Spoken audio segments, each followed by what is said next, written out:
como si fuera renegando del destino de trenzar leguas y leguas sobre la triste extensión. Va la carreta rechinando en el camino que parece abrirse al paso de su blanco cascarón.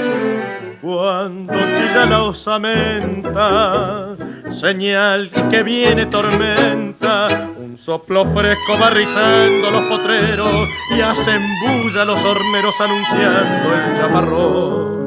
Y la pampa es un verde pañuelo colgando del cielo tendido en el sol. Como a veces resulta la vida, sin sombras ni heridas, sin penas ni amor.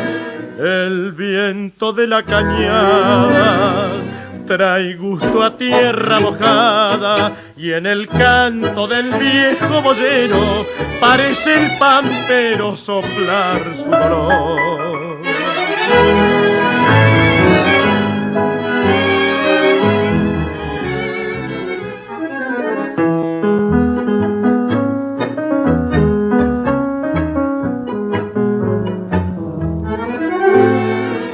El viento de la cañada trae gusto a tierra mojada y en el canto del viejo boyero parece el pampero soplar su dolor.